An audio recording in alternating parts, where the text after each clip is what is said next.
It's almost 9-10 months. Why don't you just tell a bit about yourself? They all know me. Yeah, all right. So my name is Chris. Let's see. I came to Wisconsin about 4 or 5 years ago from Massachusetts, where I did my seminary work. I did my Master's of Divinity and Master's of History at Gordon Conwell on the North Shore of Massachusetts. And I came out here to do a Master's at Neshota, which I haven't finished yet. But, let's not dwell on that.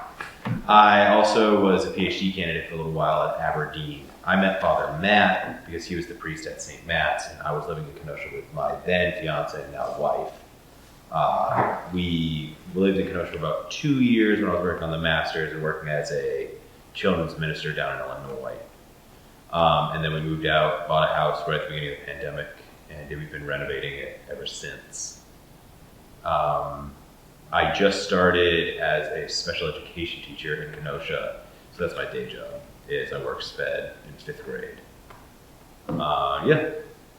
Overall, do a lot of that. I'll be doing a lot more of the theology stuff of this, because my masters are in historical and systematic theology.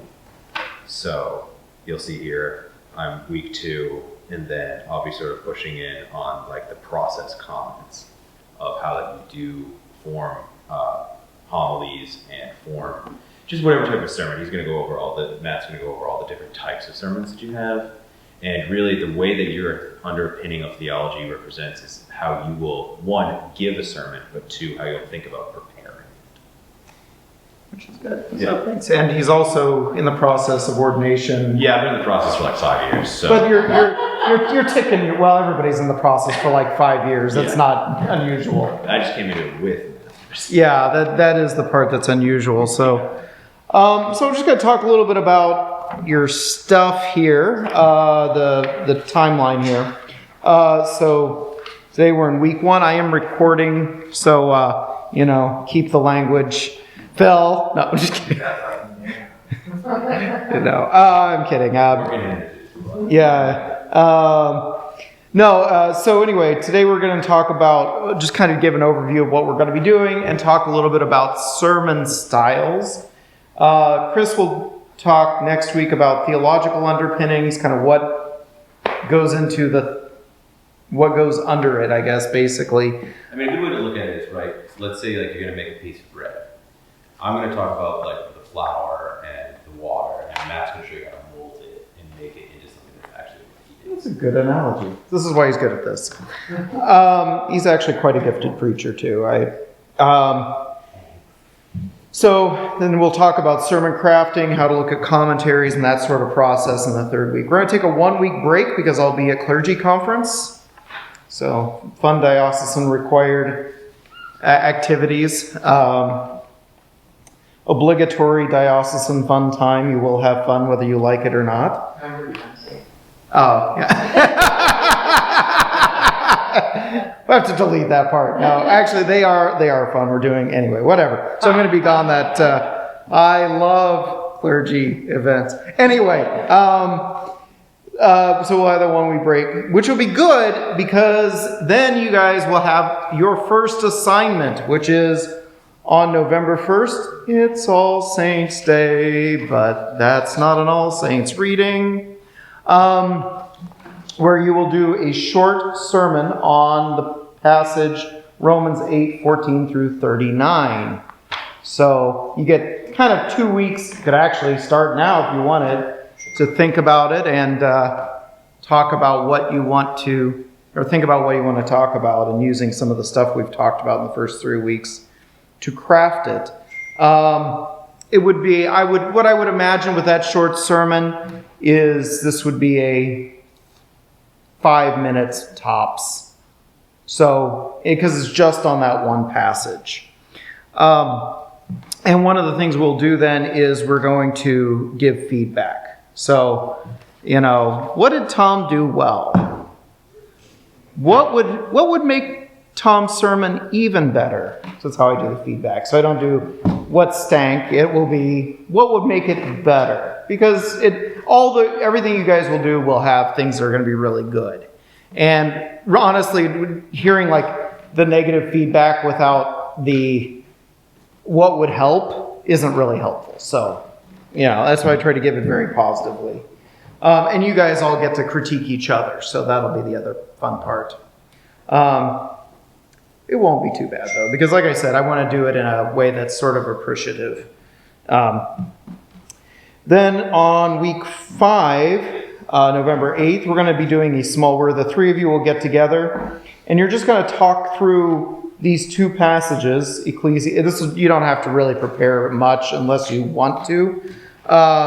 Do some research ahead of time. Just taking a look at these 2 passages and finding commonalities and themes and what might, as a group, just kind of figuring out and bouncing ideas off each other. So it'll be kind of a small group thing. And then your last one will be a big kid sermon on November 15th. And I have picked propers, which is the set of readings and the collect of the day assigned to each of these days. And you can just pick any one of those as long as 2 people aren't preaching the same sermon. So we'll probably try to assign those around week 3 or so to give you guys about a month. I will also point out that I picked propers very strategically. Anybody guess what the pattern is? You won't be here. You're right. Those are Sundays I'm not here. Which means that this is not your assignment is to preach on Sunday, but that means that, for instance, if you pick Christ the King, which is Sunday after. Yeah, it's actually the Sunday immediately following. That would be the sermon for that. That could be the sermon for that Sunday. Mm-hmm. Would you so, if you were brave enough to pick Christ the King? Advent 4 will be the one in December. I had to actually figure out. I had to do a lot of calendar looking to figure this and staring at the lectionary to match things up. So I hopefully got everything right for 2023. So Advent 4, Second Epiphany, Year A, Last Epiphany, etc., etc. So those are basically all the rest of the Sundays up through April, the 3rd Sundays of the month through April. So anyway, you guys have any questions? Yeah. My rub is if I want to be at home for Thanksgiving, I'm probably not going to be here the 1st, 4th, 5th. Okay. Those are weeks I'm going to have to work to have that Thanksgiving. Okay. Well. It's not set in stone to be set in stone on Thursday. Okay. But probably I will not be there for those of us that will come for Thanksgiving. How might we? Well, one of them, what we could do, the first one, if you want to just record yourself and then send it to, when you're home, and then we could just send you feedback. Or use it once on the packet. Yeah. Watch out for the thunderstorms.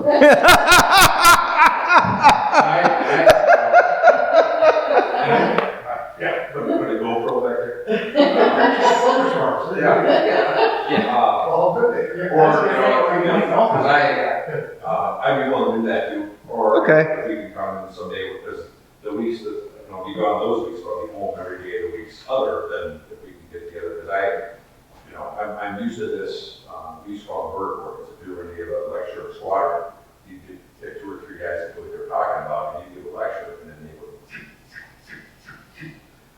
and then the other thing that's interesting is in the fighter community, you said goods and others, not goods and bads, because as soon as you say you did this bad, people's brains go. Yeah. So I appreciate that philosophy, but so whatever works for everybody. I think we could do if you could just even record it on your iPhone or something and send it to me. If you want to do it live, we could probably do it the 8th, and it would work. We just do it first thing, and then we'd do the small group. But otherwise, yeah. Oh, that's a good point. Yeah, we could do that too. Because there's a difference between a live sermon and a recorded sermon. Yes, I like the instantaneous feedback, you can see people's faces and. Or as you learn, the lack thereof often. What's that? Often the lack thereof feedback. Yeah. If someone's sitting deadpan in front of you, you're Yeah. like, he's really loving this, isn't he? They do. Well, and then we could probably try to work out the last one. Or I'll just assign you Christ the King and make you preach on Sunday. I'm kidding, I wouldn't really do that. Just roll the dice. Well, see, that's my problem too, December is Yeah. not a friend of UPS. No, it turns out people send a lot of stuff then, don't they? Santa's been sending me more stuff. Yeah. So, So I'm flexible as long as everybody else can. no, that's fine. Yeah, that's fine. We'll figure it out. Oh, everybody is, because the November 15th, about April 15th, I can't guarantee nothing. Yeah. Oh, yeah. Oh, what? I mean, removing snow is, It's true. yeah. Oh, that is true. Welcome to Wisconsin. But these are not to assign you to preach necessarily on a Sunday, although you could. I guess what I'm saying is I'm giving you those as the options to preach on that last week, so that were you to decide to just drop in, we could and do that.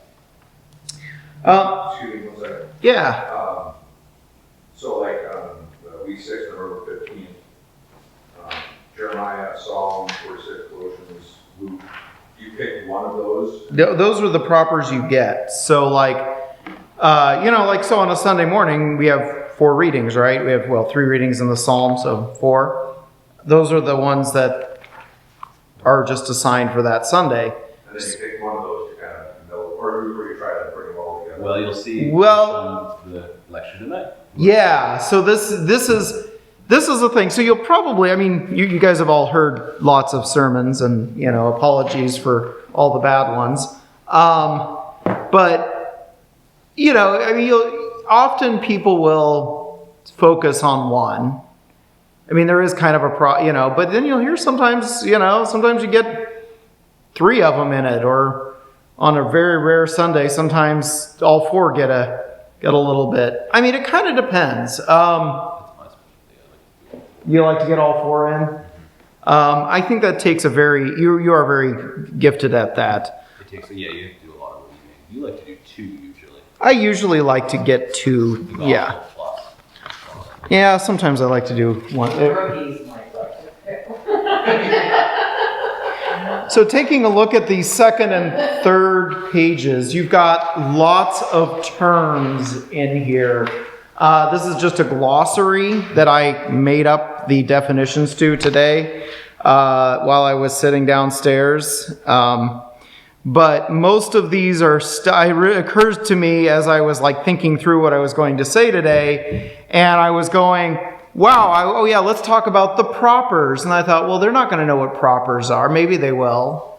So propers, as you can see, is on the top of the 3rd page. Appointed lections and collect of the day. Oh, what's a lection? Well, look at L is the series of appointed lessons and psalms, so the lessons. So, those kind of things that, what's a collect? A 3-part prayer that is a theological statement, petition, and praise.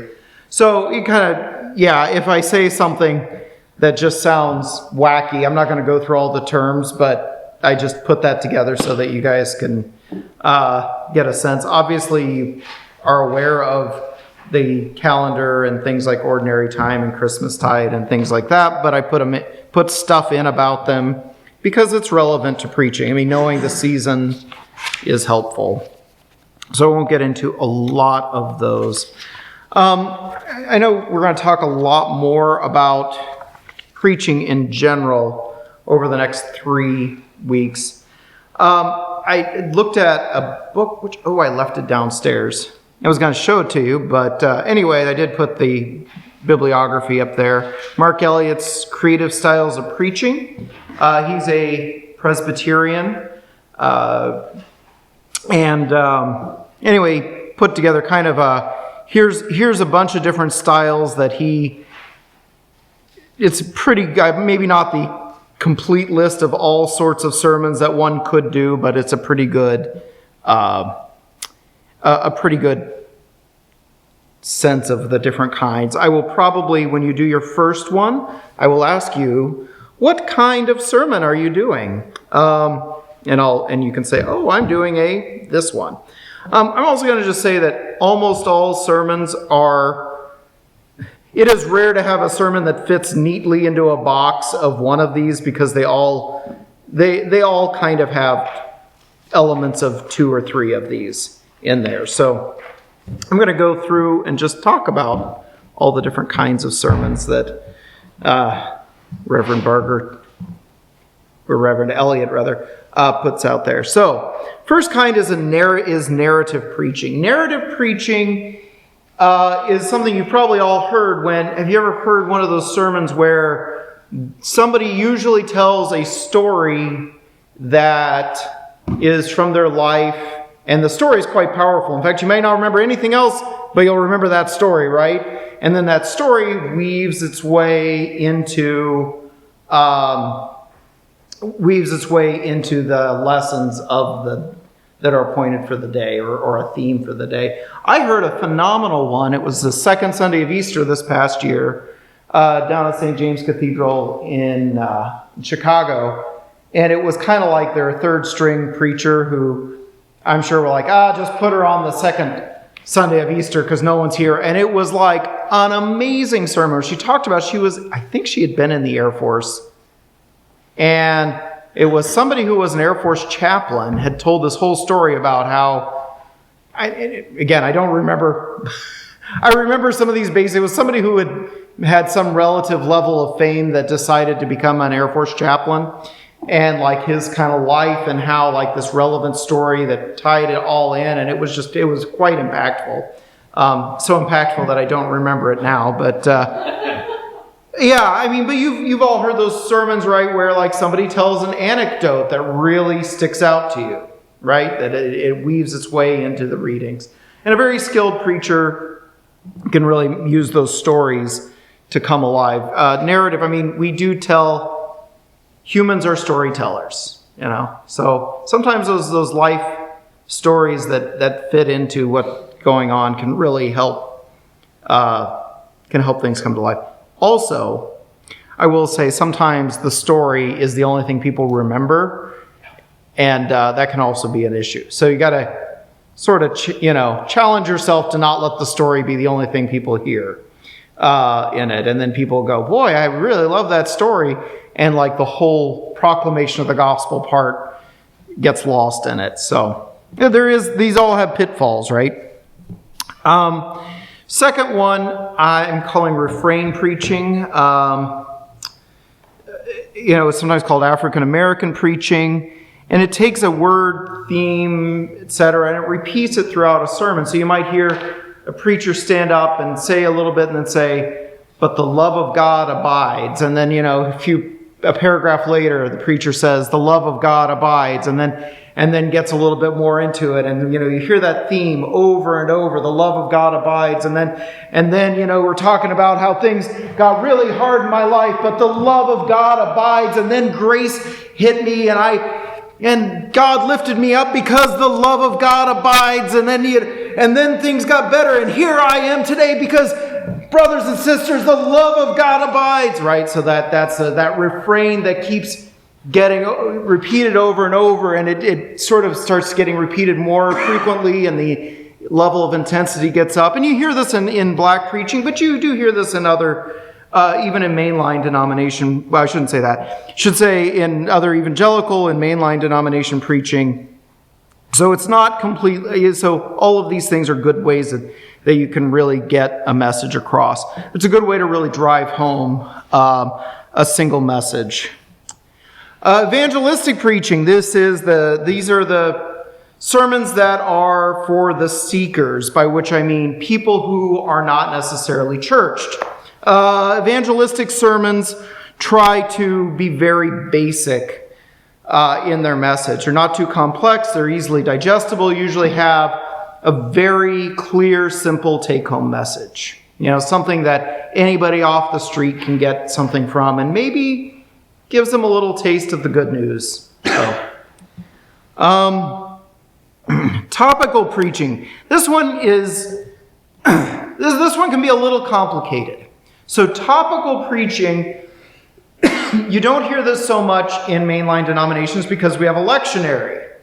So because we have readings that are just sort of given to us, this can be a little challenging.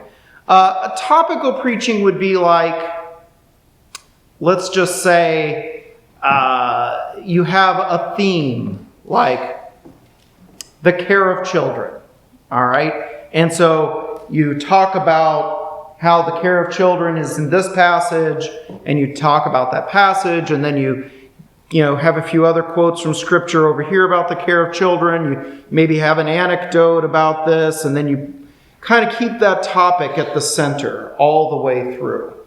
Now, one of the things that the lectionary does give us is sometimes you get these 3 readings, and it's just like, well, if I don't talk about healing of the lepers, it's right there in all 3 of the readings, which is actually this Sunday is all 3 readings about, healing. So, sometimes it's just kind of like right there, and you can't avoid topical preaching. The big pitfall of it, though, is sometimes people use this as their soapbox, and the topic is things that may not be the gospel message so much as my own personal rant. Because we all do this, but that's an easy way for it to be a personal rant. So. Well, there's also the problem of, so in a topical preaching, I grew up in a topical preaching system, and it's very common around the evangelicals to use a topical preaching system. However, the benefit that is drawn from a lectionary-based preaching system is that you have to hit every part of the Bible. So you can usually, in a topical preaching system, you have to be very forthcoming with your system to see if you hit every bit of the Christian gospel, as opposed to just continually hammering the same note over and over again, creating unbalanced Christians. So that's a lot of the stigma that comes from the evangelical church, is because they're receiving these topical sermons, but they're never actually getting the full gamut of the Christian experience. Yeah, sometimes they can avoid the difficult parts of the Bible. For example, sin is one that they usually like to hammer in on, but they don't hammer in on the benefit of sin. You mean the redemption of sin? No, I mean like the benefit and that how it forms you. So redemption. Oh, I understand what you mean. Yeah. Okay. Yeah. Mm-hmm. You were going to say, Tom? Brimstone and hellfire? Yeah. Yeah. Exactly. I mean, is it fun emotional ones, but not the other ones. well, and it is a thing. I mean, it also creates. Here's a big one of those words. It can create very eisegetical sermons, which, okay, now I gotta define that term, which I didn't put in there. So you have exegetical, which means I have a piece of text, and now I have to research and think about what does this piece of text mean. It means reading out of it. Whereas eisegetical is, I have an idea, how do I read in? How do I find things that back up my idea? Not always the worst thing to do, but you can also see very quickly why that could be a problem, right? Because anybody could, there's a lot in the Bible, and if you really want to be funny about it, you could, you can pick and choose a lot that would really create a very problematic sermon. What's the old phrase? The devil knows the gospel too. Yeah, exactly. Oh no, I was going to say I thought that was actually in the Bible, but no, it's not. It sounds like it is. Well, no, but anyway, whatever. Get on that. We have to be careful because Chris and I will go off on our tangents. So the next one is the 4 pages of a sermon. I tend to think of this being a clothesline sermon. It doesn't literally have to be 4 pages. However, it's kind of a sermon method of sermon crafting, or a homiletical method. So you might say, take 4 themes. So, you have the problem theme. Doesn't necessarily have to be these 4, but take 4 themes of a scripture reading. So say there's a problem in life that we have experienced when we are going through hard times and blah, blah, blah. And then you talk a little bit about theology. The early writers of the church said this about pain and suffering in life.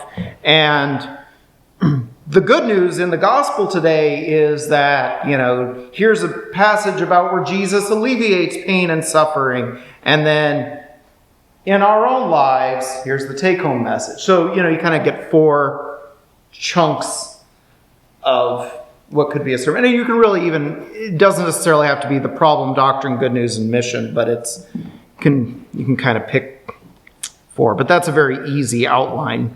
So if you're really stuck, there's an easy outline of a sermon. Then there is the literary forms of the Bible.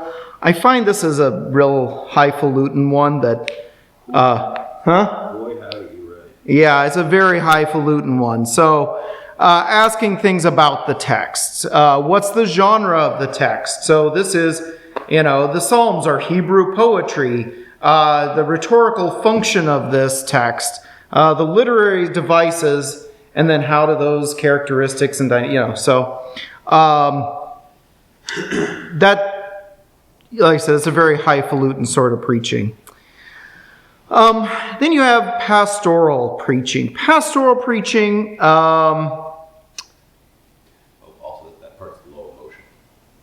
Yes, it is. The ones you've done before are all high emotion. That's the first one that's been low emotion. That's actually very true. Yeah, that they are very high emotion. Well, they can be. Yeah, they're typified by it.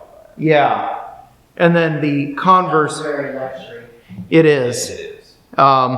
It's very. I mean, that is, I'm telling you what to do, but. Yeah, Here's your lesson for today, take notes. Yeah. Pastoral preaching, this would be really appropriate if, I'm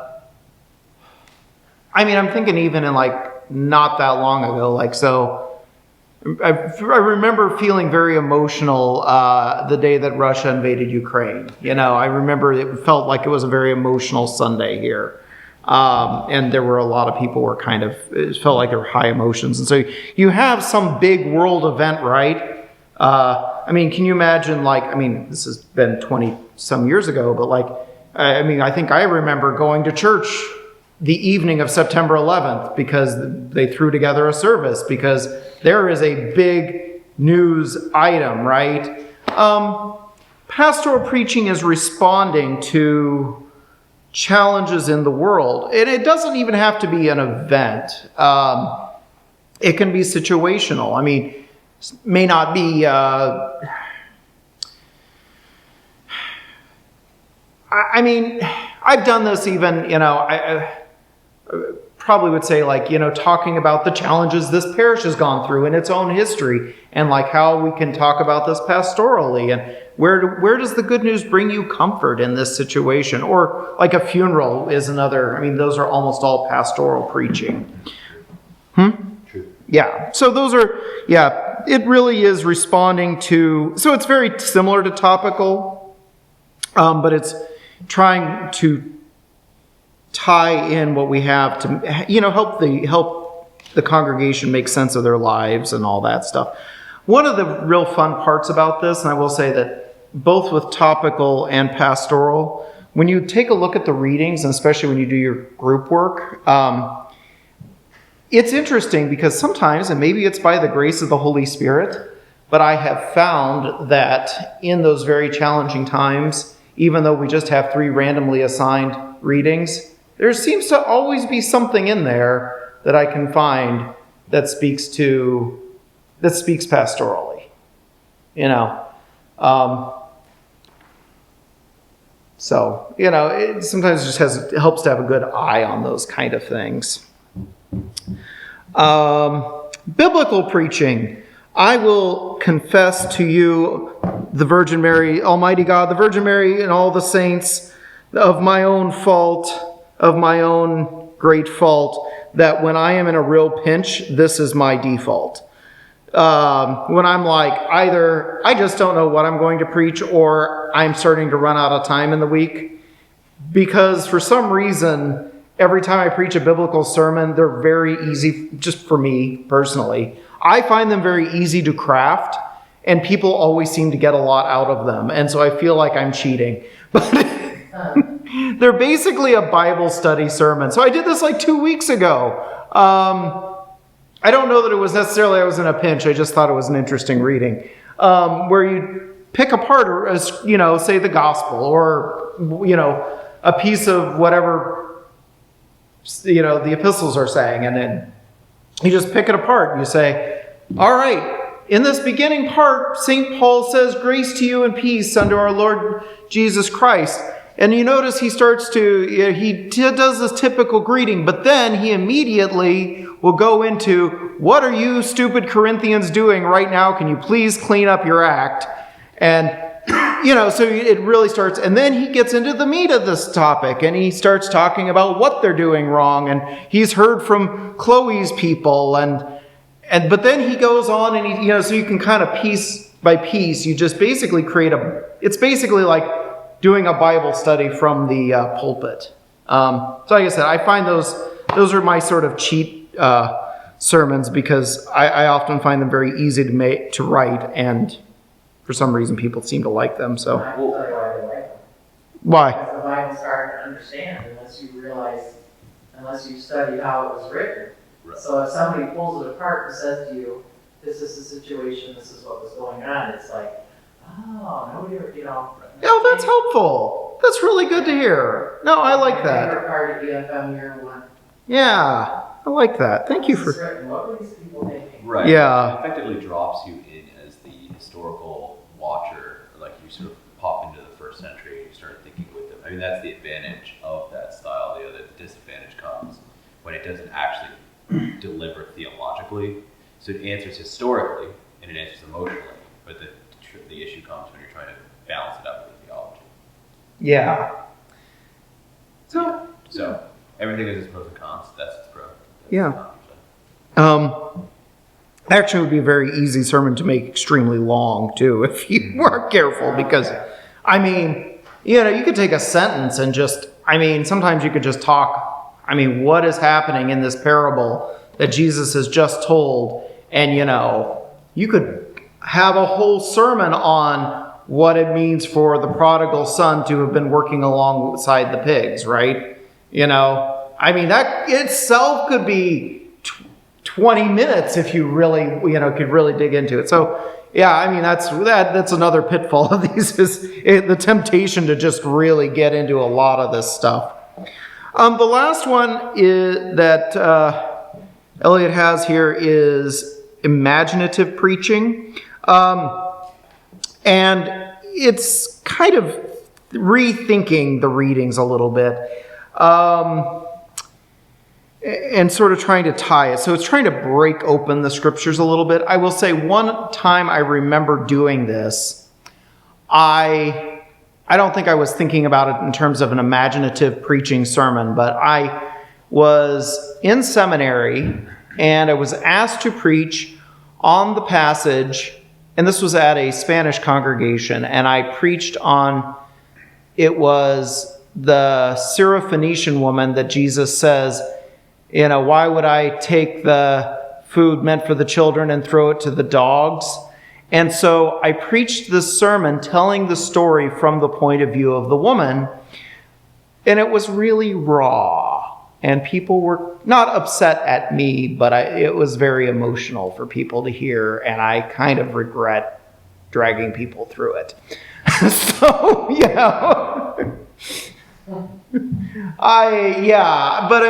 but you can imagine taking a bit of scripture and trying to rethink it, and think of it, look at it at a different angle and talk about it, tell the story. I don't know if you guys ever, when I was a kid, we had these I think they were called arch books. Did you ever see those? And they were like biblical stories retold. And so the loaves and fishes story was told from the perspective of the little boy who brought the loaves and fishes. Yeah, so those kind of things, sort of reimagining and sort of turning the script a little bit. So those are the styles that at least this guy has, and I think it's a generally pretty concise list. There's lots of different bits and pieces, you could talk about the 3-point sermon, which is sort of a trope. The 3-point sermon is, I have an idea and here's 3 points on it I'm going to preach on. It's kind of it's almost a trope, really. Yeah. Yeah, the 5-paragraph essay, I was gonna basically. say, legal stuff. Yeah. So.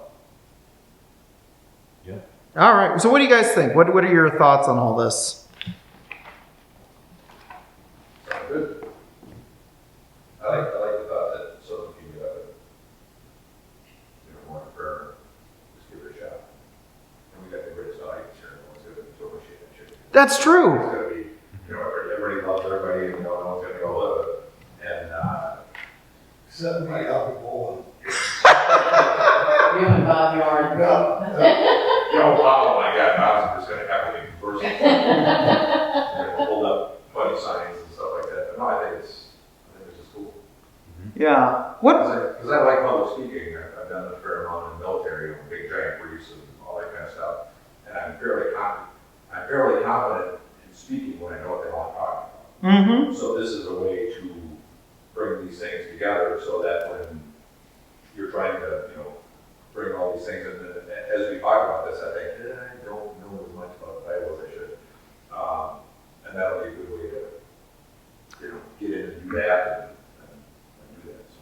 Well, there's also the good news of all this too, is that even those of us who've taken a lot of biblical studies stuff forget things, and then we know where to look.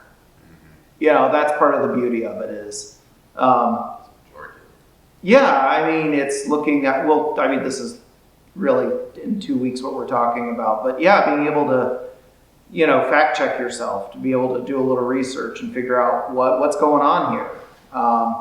Because, we know stuff, but we don't know it all. I don't think I've ever prepared a sermon that I haven't sat there and pulled a book off my shelf or pulled up Wikipedia to check a date or something. I mean, I always either listen to commentary on podcast or read a commentary. I mean, we all do. We all do our research. I actually have a funny story about that is when I was, even before seminary, my parish that was sponsoring me, the priest asked me to preach. And my mom, I think, just ran into my high school history teacher and was like, oh, you should come to church and hear Matthew preaching. And I said something, and I kind of said it off the cuff. And he came up and he goes, that wasn't in 66 AD. And I was like, I know.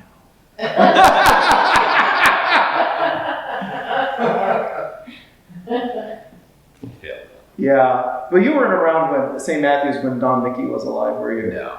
He'd written commentary. He'd written a commentary on the Gospel of Mark. Oh gosh. Yeah, but he was always so gracious too, Anyway, so sometimes you do have people who know stuff. Usually they're quite gracious, as you say. So.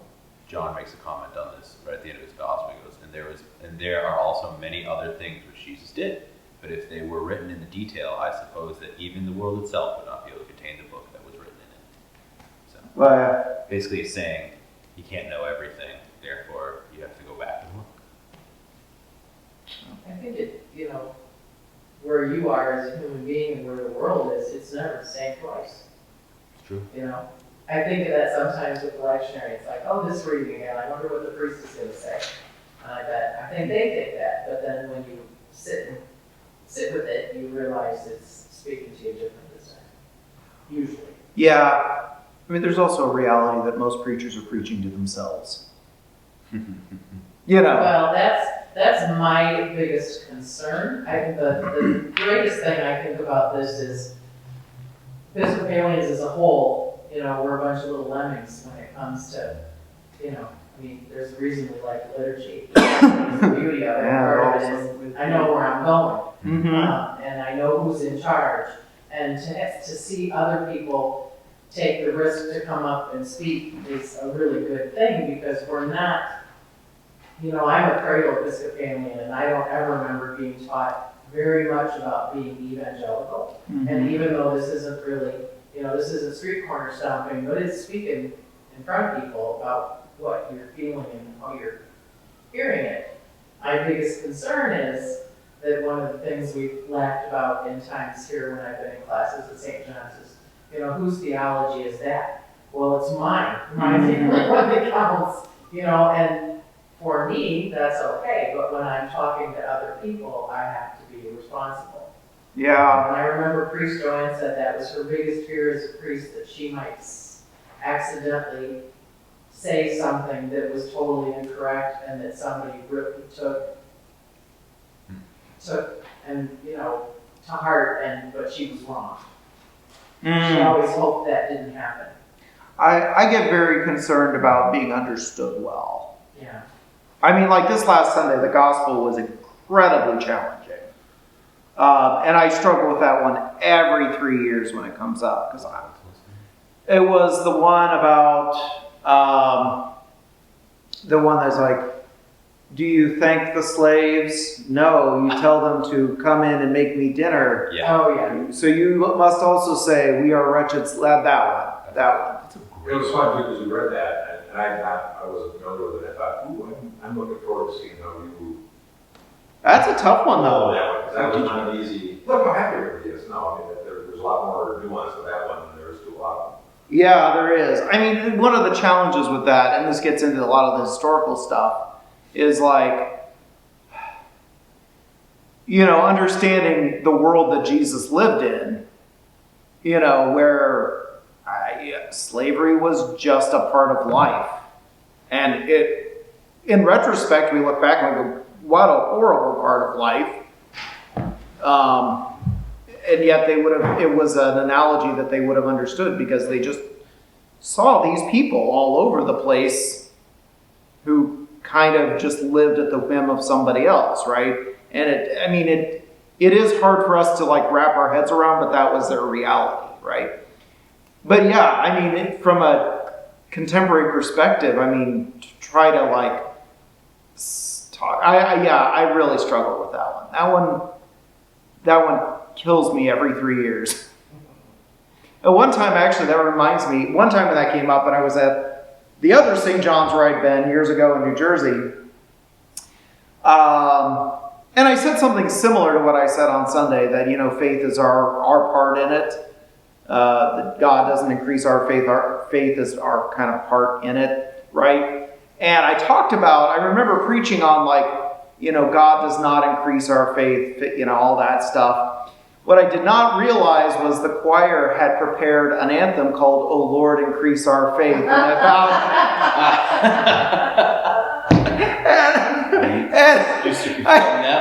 I didn't know. I was like, oh. And they were like, apparently there were a lot of whispers, should we change it? I was going to say, were you the only one who caught it, or did they catch it too? Oh, they caught it. That seems pretty glaring. Yeah, it was really funny. You will notice, though, and this is something that after you've preached a few sermons, you'll figure it out, that when you hear a preacher go into nuance in situations like that, like it's a particularly difficult passage, the nuance is an attempt to hide the fact that they're not really excited about the passage. And then when they have something that they really like, all of a sudden this massive bravado will come out and be like, Jesus loves me? Heck yeah, he does. And then you have to be like, yeah, but slavery. And you're like, oh. So just be warned.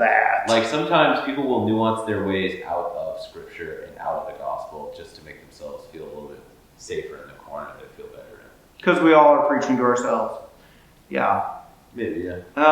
Yeah. Although we had about a couple months ago, we had Philemon come up. Like the entire book of Philemon was the reading. It's not that long. It's like... Yeah, it's dense. Yeah, that was a great one. So I liked that one. That one was a little bit easier because it was, bringing him back not as a slave, but as a brother. And, Well, but he also tells him to still be subordinate to his master. Well, not in there. I thought he did. No, he does in Ephesians. Yeah, that's true too. Anyway, which is a whole other. Anyway, so yeah, this is what happens too, is trying to get into these.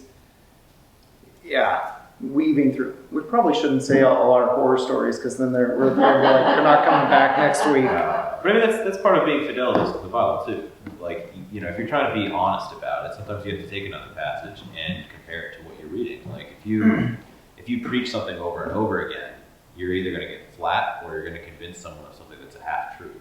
Mm-hmm. So you kind of have to have these hard passages, and I think by choosing Romans 8, we've sort of thrown a difficult one for you, where you have to actually confront something that you might not necessarily think you agree with.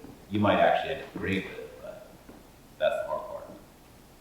I thought that, I actually really like that passage though. I do too. I But, was like, I like that one a but lot. did you originally like it? I don't know. I hated it originally. That's funny. There are things, actually, I find weirdly, so outside of last week's gospel, I find sometimes preaching on Paul can be really fascinating. Because people tend to, Episcopalians especially seem to hate Paul Yes. because they don't understand Paul. Right, because Paul's been stripped away of his Catholicism normally. Well, and he's, in a context, and he's writes a lot. Mm-hmm. Yeah, anyway, so. Well, Tom, what are your thoughts? I didn't hear much on your side. No, I just listening to everybody else. That's, it's something I'm looking forward to doing. Yeah, I'm really looking forward to hearing you.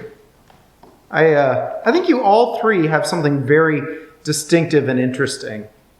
So I'm really looking forward to this. None of you speak to me yet. Well, Is that okay? Well, I look then, at these and go, which ones? this is the styles. Yeah.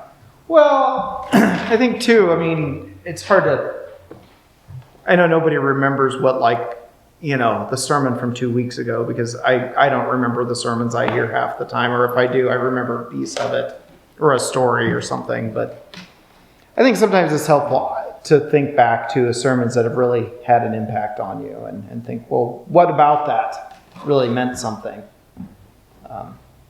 There's another part too, right? Like, so how do you like to speak publicly?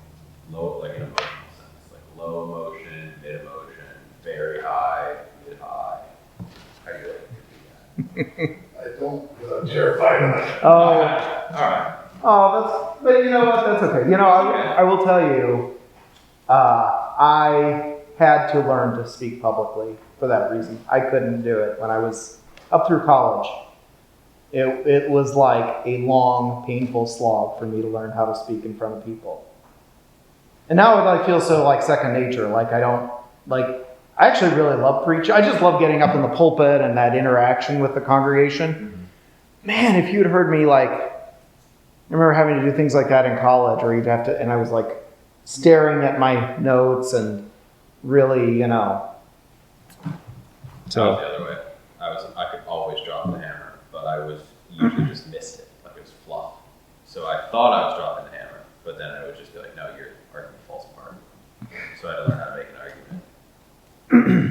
But the challenge to me is going to be, I've spoken in front of 500 people before, so I mean, that isn't the issue.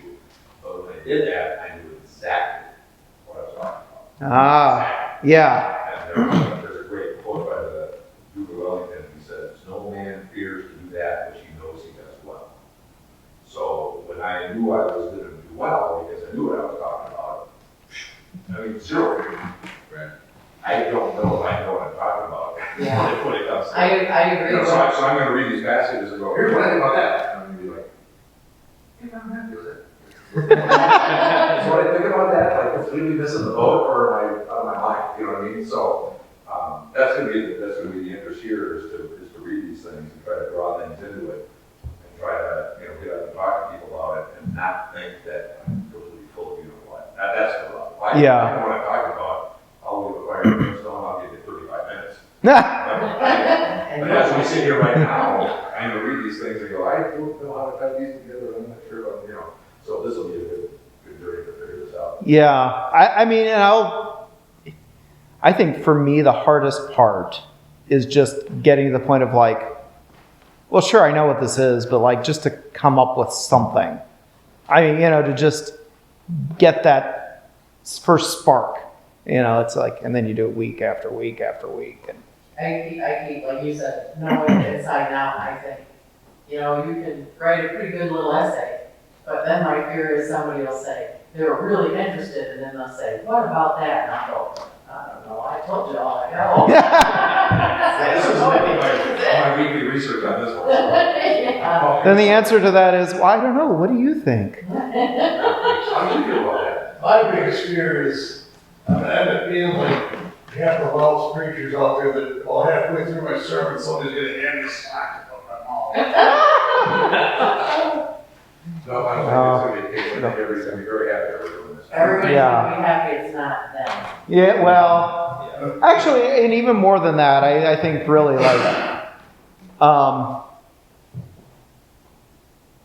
I've had a lot of lay preachers, because I've always kind of trained lay preachers, and I can only think of one time it was a real problem. And this has been in almost 20 years. So Sometimes the priests themselves cause more. oh, well, there's that too. I think the most people I've heard do it, and it borders, it is preaching, but people who have a cause and come to talk to you about it and preach on it, Mhm. because like you said, Phil, they know their cause inside and out, and they've been through the personal journey of why are they doing it, what's the connection. Yeah, those But they're topics. not always preaching on gospel. They're pulling I- gospel into it, but it's not the gospel. I love Michael Curry, but I was at General Convention and he preached at one of the Eucharists. And I was like, I feel like I just sat through church announcements. Like, it was fine, but it was mostly of upcoming events and things that I was like, sure, he says it's so compelling, but this was church announcements, Or another time, we had a speaker at Diocesan Convention. I don't know if you were at this one, Deanna, or Phil, maybe you've been what? It was that person outside the diocese. And I felt like it was a lecture on using technology, and it was like there was nothing scriptural or spiritually nourishing, somewhat informative to it. And then he ends by saying amen, and I was like, what am I saying amen to? That I can live stream my sermons? I mean, I guess, but Good for you. That's great. yeah, I mean, fine. But yeah. Anyway, yeah, so those are the pitfalls of the topical sermons, right?